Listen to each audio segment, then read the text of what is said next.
take this. When you hear D&D, you probably think about a bunch of kids sitting in a room screaming about fantasy monsters. You're pretty much right on the dot, except it can be so much more than that. This is Allie. This is a D&D character that I made for like a week-long thing last year. And this character has taught me how to enjoy drawing again, because I used to love it when I was little, and then I stopped for a long time. And I've been drawing this character for over a year now, and I've been developing this character for over a year now. And throughout that time, I've found a couple of things. Putting yourself into your art is a hard thing to do, and it creates a tricky situation where you have to confront even the things that you don't like about yourself. And I do that with this character. She is scared to disappoint people. She runs away when she's worried that she's letting someone down, and she lies when she thinks that someone will be upset with her. However, she also supports her friends with everything they do, or she loves her family unconditionally, and she really likes books. But something else that's happened, I found, with this character is she's taken on a life of her own. She has all this stuff going on in this world that she's a part of, and she's not me. However, that means that I can still confront this character and see how this character reacts to things, and continue to put pieces of me in and take some out. Because escapism, for me personally, isn't healthy, but what I've done is I have to look at it. I can't run away from it. And across this year, my art style has developed. These two drawings were just a couple months apart.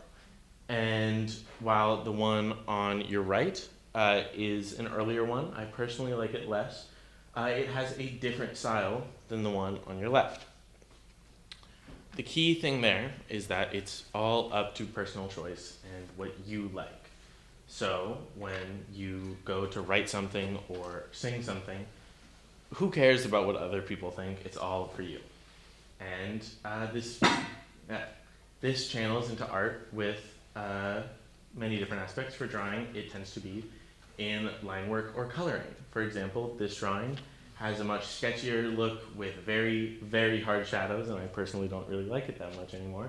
But it's a really enjoyable thing to do, and it helps me through a lot of challenges. And when you take that and combine it with just the fact that it's a creative outlet, and creative outlets are great, if you ask me. But that really brings into the next section of mental health. I experience the occasional mental health challenge, as with many other teens in our country and across the world. Specifically, for me, it channels in through a thing called gender dysphoria. And gender dysphoria, if you don't know, is what happens when a person's body tends to not align with their gender or their sex characteristics. And a thing that comes in with that, for me, is height. And this creature, as you can see here, very tall. And the next thing is height. The average height for a girl my age is about 5'4". I'm standing in just a little over 7 inches taller than that on a good day. But that was something that when I created that last drawing was particularly impactful for me. And I've, through making that drawing, seen it, confronted it, and seen that's not me. And or more so, that's not all I am. I'm so much more than that. So here's the thing as well. It doesn't have to be all doom and gloom. You can make stuff for fun. This character represents absolutely nothing about me. And I just wanted to make a drawing for fun. And it's sketchy, it's rough. I put stock images in because I didn't feel like drawing anything else. But what I have for you now is this.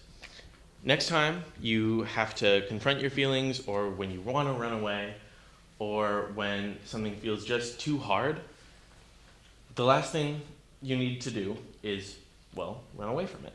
So write it, draw it, sing it, paint it, really do whatever it takes to get that out of your head and into the world.